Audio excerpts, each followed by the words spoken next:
कांग्रेस से पैसा वसूल करने के लिए। तीन कुरान, एक कुरान जिस पर पढ़ के बख्श दिया जाए तुम्हारा बाप जन्नत में चला जाए, तीन पढ़े जा रहे हैं, क्यों नहीं जाएगा? साहब वो काफिर है। काफिर कहां है? नहीं, वो कलमा नहीं पढ़ता। जो कलमा तुम पढ़ते हो वो भी तो वही कलमा पढ़ता है। तुम कहते हो ला इलाहा इल्लल्लाह मुहम्मदुर रसूलुल्लाह, उसके यहां पर भी तो यही कलमा लिखा हुआ है। अथर्ववेद के 20वें कांड में, और पंडित मरने से पहले अपने बेटे को वही अंक ही के जुमले सिखलाता है, ला इलाहा हरणे पापन इल्लल्लाह परम पिदम, तू जो चाहे स्वर्ग तो जपे नाम मुहम्मदम। हाय मेरे बेटे, मरने से पहले ला इलाहा इल्लल्लाह पढ़ लेना, तेरे सारे पाप मिट जाएंगे। ला इलाहा हरणे पा इल्लल्लाह, ला इलाहा हरणे पापन इल्लल्लाह परम पिदम, ला इलाहा इल्लल्लाह पढ़ लेना, तेरे सारे पाप हरण हो जाएंगे, मिट जाएंगे।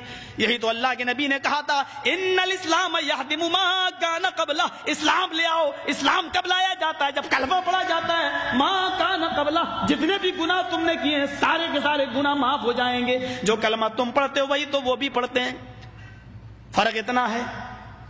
दलील क्या है? तुम खड़ी मूर्ति की पूजा कर रहे हो, वो पड़ी मूर्ति। एक पड़ी मूर्ति की, एक खड़ी मूर्ति की। ये शंकर भगवान की मूर्ति है, ये बड़े पीर साहब का या निजामुद्दीन औलिया का मजार है, ये अहमद रजा खां का मजार है। ये खड़ी मूर्ति है, ये पड़ी है। जो काम इस पे हो रहा है वही काम तो इस पे भी हो रहा है। वरना मुझे बता दो, हिंदू चुनरी चढ़ाए मूर्ति पे तो काफिर, तुम चादर चढ़ाओ तो पक्के मुसलमान, वो हार डाले तो काफिर, तुम फूल बरसाओ तो पक्के मुसलमान। ये कोई चीज खाने की मूर्ति पे चढ़ाए तो कहे प्रसाद, प्रसाद खाना हराम। यहां पर कोई चीज चढ़ाई जाए उसको कहो तबर्रुक है, और ये खाना बड़ा मुबारक। हिंदू मूर्ति धोकर उसका पानी पिए और कहे कि ये गंगा जल से ज्यादा पाक पवित्र है, इससे बीमारियां सही हो जाती हैं। मुसलमान उर्स के मौके पर कब्र धोकर पानी उसके बोतलों में भरे और कहे कि इसके आगे तो जमजम भी फेल है, तो ये पक्का मुसलमान।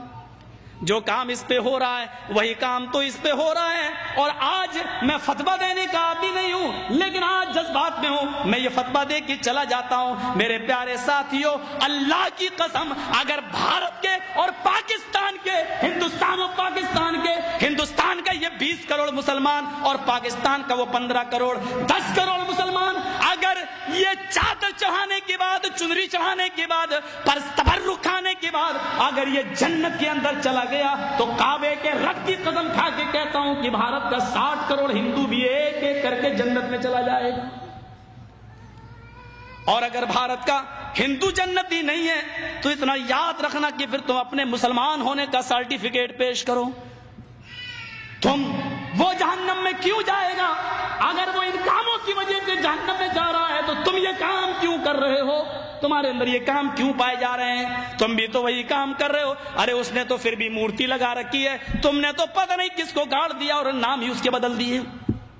अल्लाह जाने उसमें हकीकत में वो है भी या नहीं है। मस्जिद में हूं, अल्लाह के घर में, अल्लाह के घर से बड़ी कोई जगह नहीं होती है। मैंने बनारस में अपनी आंखों से देखा, अपनी आंखों से। नंगा बैठा रहता था, जैनियों में जैसे नंगे बाबा होते हैं ना, इंडिया वालों को अच्छी तरह मालूम होगा।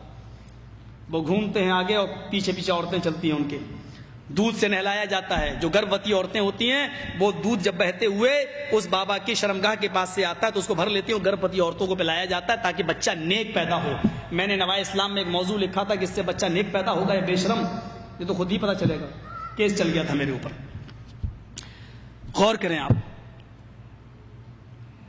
नंगा बैठा रहता था, एक टाइम की नमाज नहीं पढ़ता था, उसको वुजू बनाना नहीं आता था। मर गया जब वो, उसका मजार बना दिया गया। 3 साल के बाद उसका नाम रख दिया गया नंगा बाबा। नाम भी है नंगा बाबा। इनको नाम भी ऐसे ही मिलेंगे, अल्लाह की कसम इनको सही नाम भी नहीं मिल सकते। नंगा बाबा। जरा बताओ कि नंगा रहना कौन सी शरीयत में है? कौन सा मजहब नंगा रहने की तालीम देता है? कौन सी तहजीब है नंगा रहने की? और ये नाम तक रखा गया नंगा बाबा। बाबा पर रखा हुआ नंगा बाबा बाकायदा। जैसे बरेली के अंदर था एक कुत्ता बाबा, अब तो बदल दिया लोगों ने, कर दिया कुतुब बाबा। کتب کر دیا. لیکن رکشے والے سے کہو قطب شاہ کے مزار پہ جانا تو جانتا ہی نہیں جب تک یہ نہ کہو کتا بابا. ایک کا نام ہے پتنگ بابا. کسی شریف انسان کا کام ہے پتنگ اڑانے کا؟ نام رکھا گیا پتنگ بابا. بنگلور سائڈ میں چلے جاؤ, مجھے میرے دوستوں نے دکھلایا جنگلی بابا. کون نام ہے؟ نام تو پہلے اچھے رکھ لو یار, نام تو کم سے کم صحیح رکھو. یہ تو ہے جو یہاں ہو رہا ہے وہ کام یہاں ہو رہا ہے. یہ میں نے ہندو دھرم سے ایک توحید بتائی. رام چندر جی نے کہا کہ اس کے سامنے جھکو جو تمہارے رام کا بھی رام ہے. ذرا اولڈ ٹیسٹامنٹ سے ایک توحید سنیے, اولڈ تورات سے, اولڈ ٹیسٹامنٹ. موسیٰ علیہ الصلوۃ والسلام نے کہا اللہ کیا مجھ سے بھی زیادہ کوئی تیری عبادت کرتا ہے؟ اوپر سے آواز آئی فلاں جنگل میں کہ میرا بندہ ہے وہ تجھ سے بھی زیادہ میری عبادت کرتا ہے. موسیٰ علیہ السلام اس بندے سے ملنے کے لیے جاتے ہیں, پہنچ بھی جاتے ہیں, کیا دیکھتے وہ سجدے میں پڑا ہوا ہے, نمازوں میں مصروف ہے. موسیٰ علیہ السلام نے اس سے کہا کیا بات ہے؟ تو اولڈ ٹیسٹامنٹ میں آج بھی یہ لکھا